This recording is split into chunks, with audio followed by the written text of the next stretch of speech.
Hey guys, excuse my bare face. I just washed my face, brushed my teeth, and I'm just getting ready for bed. It's Friday, March the 14th, and this is my first week on my CTU block. It's already been a pretty long week, and I'm on call tomorrow. Weekend calls are pretty brutal. Where I am right now, being in medicine, being a resident, has been my dream for a long time, and I'm so grateful for where I am. But if I'm being totally honest with you, right now, today, at this moment, I'm not living my dream life. I don't want to sound ungrateful because I truly am, but when I think about having to go to my weekend call tomorrow, I just can't help but feel like I need to sigh. It's something that we have to do. It's like a requirement where we have to do a number of weekend call shifts and weeknight call shifts. Of course, there's a lot of learning that's happening that's really crucial and helpful for our training, but like I said, this has been a long week already. I've already been on call this Wednesday and now I'm on call this Saturday. And if it's busy, I'll probably get no sleep. And Sunday, I'll just be recovering from my call shift, sleeping all day probably. And then it's Monday again. And I don't want to be complaining because I know it used to be a lot worse, where 1 or 2 generations ago, trainees had to do 1 and 2 call shifts, whereas now it's a lot better and wellness in residency is more emphasized. You know, a lot of people talk about missing out on other life events while in medicine, and even if it's not big events like someone's birthday or baby shower, wedding, things like that,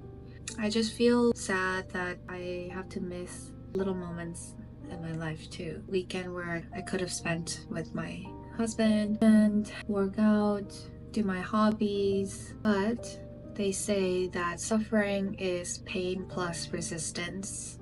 So I know it's painful, but I'll try not to resist. This is the time where I'll use radical acceptance.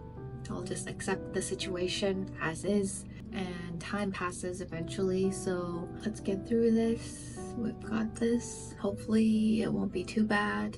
Please. I hope it's not gonna be too busy. Right now it is 9:40 p.m. and today has been a pretty steady day.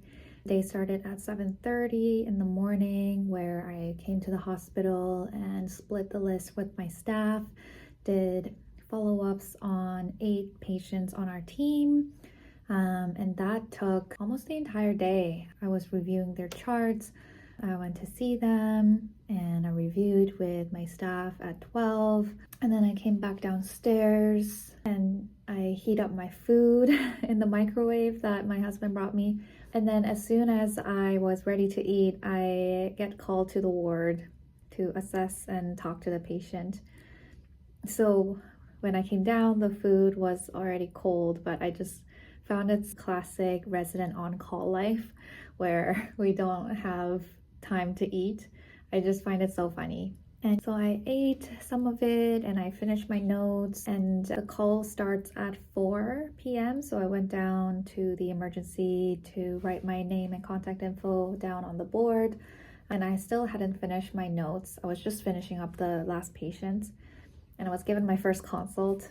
Also funny because being given the consult before I even finish tasks for the daytime. In a way, I don't want to jinx it, but it's not as bad as I thought it was gonna be last night. I think what makes a big difference is the working environment. The tasks themselves in the workday might be a lot, but I worked with a nice attending who was reasonable with splitting up the list and gave me lots of good feedback at the end of the day, and I was free to ask a lot of questions about my patients. So I actually quite enjoyed it. And I'm on call with one of my co-residents, and another one of my friends is on call but under different service. So we were all doing work and hanging out in the psych resident lounge, and it was so nice to see them. So I didn't feel isolated, and we were just kind of suffering together. I talked about radical acceptance last night, and I think that's really true. The less I think about it and I just focus on what's right in front of me, it makes it easier to get through the day. It becomes about what it is that I need to do right now. And it becomes systematic at a point where you know what to do for next steps. Like for my new consult, it was a pretty complicated one because it was a perioperative internal medicine assessment, basically looking at all the medical stuff before a patient goes in for surgery. And I've never done a periop medicine consult before. I feel like that's usually not what CTU does because they're admitted under surgical service, and there's internal medicine like periop assessment team that's separate, but I guess it's different on the weekend. So I did one, and at first, when I first got the consult, it was a little daunting because I didn't know where to start, but then I started figuring things out. I began by looking up a periop consult structure and seeing what kind of headings, what kind of things are part of it. So I reviewed the patient's reason for admission, what surgery they're having, what is their medical history, what medications are they on, and this patient was an older lady, so looking at their functional status and their investigations. So it became more structured in that I knew exactly what to do right now and the steps to take in order to complete this. And even though it was a complicated consult, I got lots of support from the senior resident attending that I reviewed with. Also was really happy with the consult, so I was really proud of it. And this patient too, despite the really long and complicated hospital course, she was so friendly and lovely, and we were kind of joking with each other. So that was very wholesome. I can't share too much about this consult, even though it was pretty interesting. But just to give you sort of the pearls that I learned from doing this is that for perioperative assessment, you focus on their medical and surgical history that would be relevant for periop medical management for this current presentation. And with that, what's involved is looking at their cardiac risk and respiratory risk. What is their risk of having a cardiovascular event like a cardiac arrest, MI, or cardiac death based on their risk factors? And I just learned this today. There's a cardiac risk index called RCRI. What does it stand for? Oh, revised cardiac risk index for preoperative risk, that's pretty straightforward. And then I also learned MINS monitoring, which stands for myocardial injury after non-cardiac surgery. So that tells you based on the risk score what you should do. In my case, it involved monitoring cardiac markers after the surgery and doing daily ECGs. And then the next one is respiratory risk. So looking at the risk of having a respiratory failure or post-op pulmonary complications like respiratory infection, pleural effusion, pneumothorax. This patient has a pretty lengthy past medical history with diabetes, chronic kidney disease, and coagulation disease, so managing for each of those separately. And then in a perioperative or preoperative setting, you have to look at the medications and see which medications have to be stopped or held or reduced or continued. So going through that was fun. And lastly, delirium risk, recommending adequate pain management, sleep hygiene, daytime wakefulness, hydration, cognitive engagement, early mobilization. So I feel like I just did a huge word vomit, and I don't know if any of that made sense to you, but I just wanted to capture my experience because this might be the only time I'm doing perioperative medicine consult. And I know that some of you guys like it when I share some pearls from my training. So let's keep going. Hey guys, it's Sunday. I finished my call shift this morning, came home and had a pretty relaxing post-call day. I slept all morning, spent time with my husband in the afternoon watching White Lotus. We had some good food, and this evening I had some time to journal and process how this weekend went.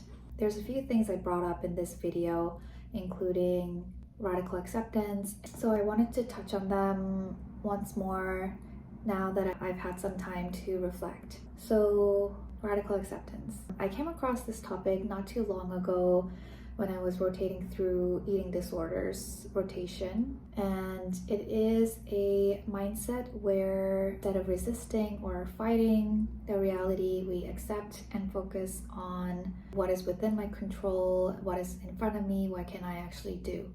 And I think this is so helpful going through residency because residency is hard.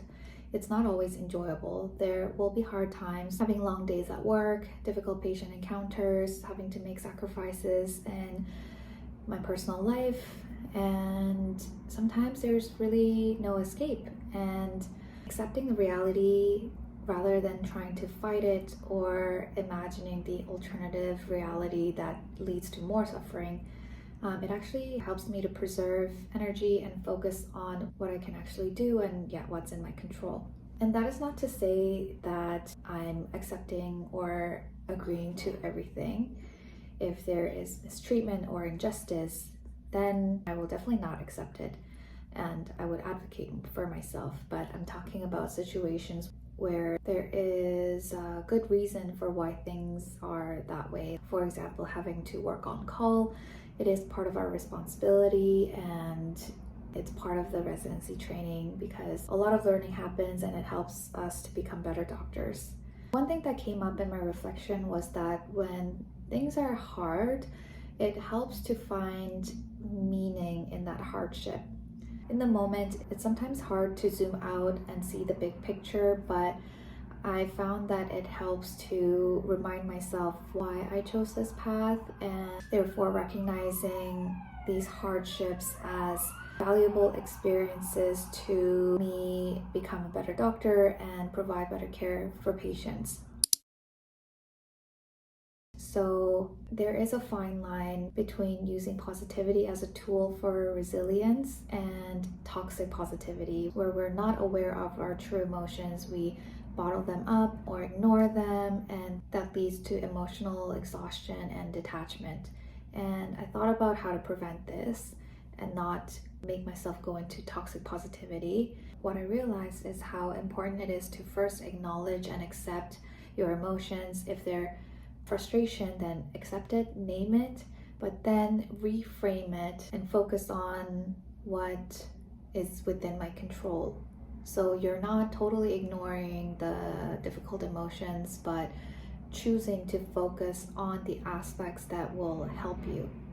And this is where self-care comes in, because when we're taking care of ourselves mentally, emotionally, and physically, it helps us to process the duality of those emotions. And maybe I'll talk about this in a separate video, but there is a difference between intentional self-care and passive escapism. So there are activities that truly replenish me, like journaling, getting a massage, doing yoga, working out, going for a walk. And there are activities that just numb my stress, doom scrolling, or sometimes binge watching excessively. Although I'm binge watching White Lotus right now, but in a moderate amount. I have not mastered it. It's always a work in progress, and that's why I'm trying to record my journey on this channel to bring you guys along, but I definitely want to work more on building a healthy routine for actively taking care of myself during residency and in my career in medicine. So I think that this video has already been quite long. Thank you if you made it this far, and if you did, please comment one of your favorite plant emojis. I know this is random, but I think it'll be fun. I have some ideas for my next couple of videos, so stay tuned for those. And feel free to connect with me on Instagram, Records of K, and I hope you have a good week, and I'll see you in my next video. Take care. Bye.